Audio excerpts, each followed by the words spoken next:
Scientists are warning habitat destruction is pushing the world's migratory shorebirds to the brink. The international travellers cover huge distances and rely on Australian mudflats for food and shelter. There's concern the dramatic decline will get worse as more coastline is developed. Spotting migratory shorebirds is already a challenge. One's a whimbrel and I can't work the other one out. But there's concern it won't be long before they disappear completely. You can look at almost any bit of data in the country, whether it's a nice pristine site in Australia or a really depleted site in Australia. You're going to see this decline that's happening right across the continent. Often unremarkable in appearance, shorebirds are extraordinary travellers, migrating up to 12,000 kilometres to and from places like Siberia or Alaska, often in one stretch without food or water. What an achievement and what a legacy we have to protect. So I'm seeing a few fat birds, so they're obviously plumped up, ready to make the journey. The birds use sites like these to prepare, but conservationists are warning the creep of coastal development is encroaching on feeding grounds. We've got this concept that it's okay to nibble away, that if we just take this little bit, it doesn't matter. But right along the eastern seaboard, this is happening, and if we don't start to say every little piece of habitat matters, then these birds will become extinct in my lifetime. Bird lovers argue a $1 billion proposal south of Brisbane is a case in point. There are plans to transform Toondah Harbour, impinging on a small part of Moreton Bay's internationally significant Ramsar wetland.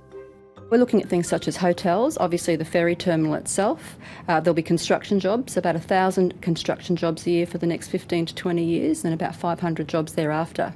The company responsible, the Walker Corporation, says only a tiny part of the birds' feeding ground would go. It's promised to restore roosting habitat and create new conservation areas.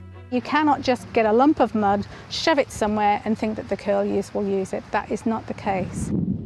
There's particular concern for the world's largest migratory shorebird, the eastern curlew.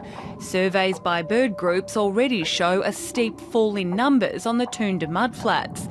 But it's a similar story across the country, with scientists describing it as a catastrophic generational decline. Experts say local efforts to preserve feeding grounds like these are important, but they say an international effort is crucial, and better cooperation with countries such as China and Japan is key to the birds' survival. Huge habitat loss in the strategically sensitive Yellow Sea is seen as the most pressing issue. There are enormous barriers and challenges to cooperation. There's been agreements in place between Australia and other countries in the flyway for many years, and during that period we've seen continuing declines in these birds. So clearly something's not working and we need to step up those efforts. The federal government has vowed to help, tasking the Threatened Species Commissioner to negotiate. If we can cooperate together for the wealth of our nations, I know we can cooperate together for these birds. Yeah, there was a tattler just on these rocks over here. Birdwatchers at Toondah are hoping those sentiments will carry through as state and federal governments assess the redevelopment. It's inappropriate to come out on the one hand and say we're going to protect shorebirds and we realise it's our job, but on the other hand to approve a development that we know is going to take away feeding grounds. Flying a difficult course between international tensions, economic development and environmental realities. Stephanie Smail, ABC News.